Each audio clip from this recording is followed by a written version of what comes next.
ang mabuting balita para sa araw na ito.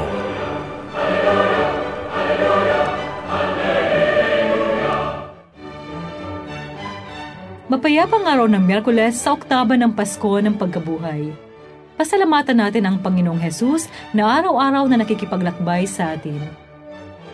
Gaano ba tayo kasensitibo sa kanyang buhay na presensya? Nakikita ba natin siya sa masaya at mapapait nating karanasan? Ako po muli si Sister Lines ng Daughters of St. Paul.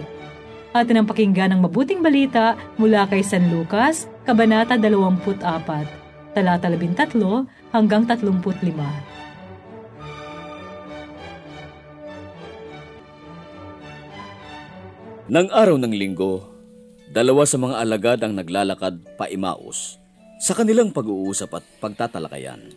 Lumapit si Jesus at nakisabay sa paglakad nila, pero parang may kung anong hadlang sa kanilang mga mata at hindi nila siya nakilala.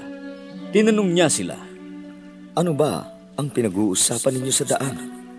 Sumagot ang isa sa kanila, "Tungkol kay Jesus na taga Nazaret. Sa paningin ng Diyos at ng buong bayay, isa siyang propetang makapangyarihan sa gawa at sa salita. Ngunit ipinako siya sa krus. Umaasa pa naman kaming siya ang tutubo sa Israel."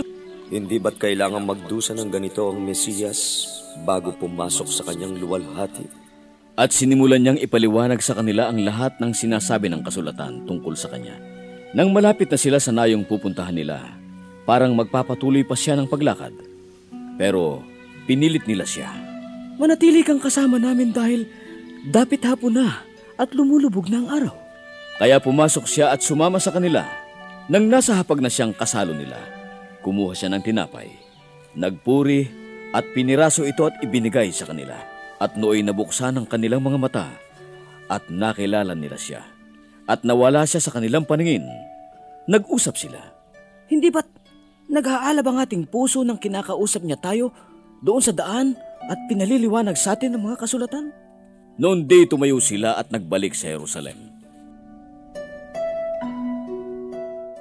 Kumusta kayo? Ito si Lilia Antonio na magbabahagi ng pagdidilay ngayon. May nabasa akong sipi. Gawin mong positibo ang iyong pag-iisip dahil ito ang nagiging salita. Gawin mong positibo ang mga salita dahil ito ang nagiging asal. Gawin mong positibo ang pagkilos dahil ito ang nagiging ugali. Gawin mong positibo ang ugali dahil ito ang nagiging pagpapahalaga.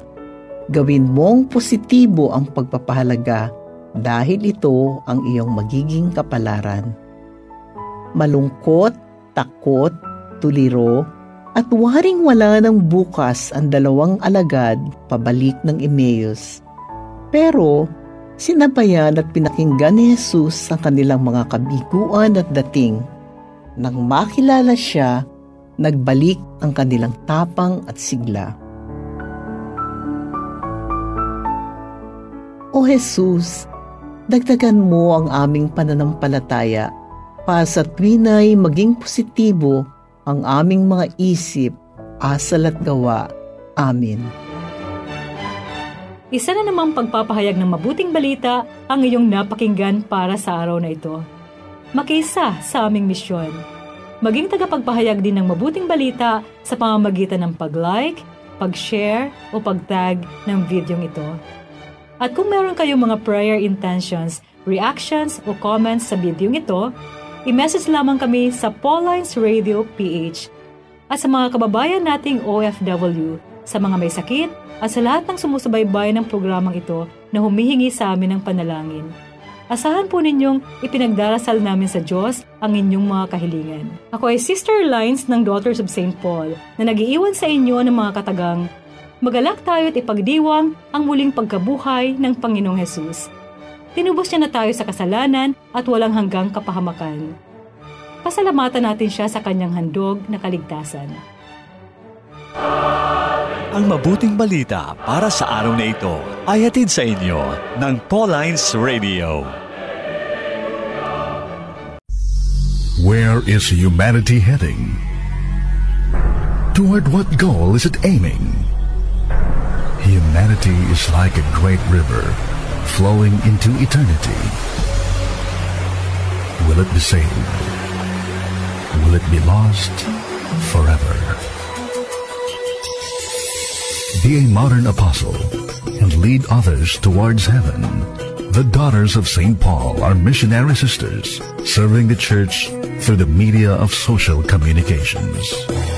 For more information, write or call the Vocation Directress, Daughters of St. Paul, 2650 FB Harrison Street, 1300, Pasay City, with contact numbers 02551-7363 or 02831-1723 or text 0916-3676-605 with email address at vocfsp@paulines.ph.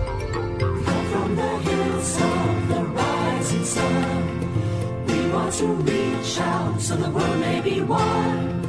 We are the church and we are young. That's why we're there.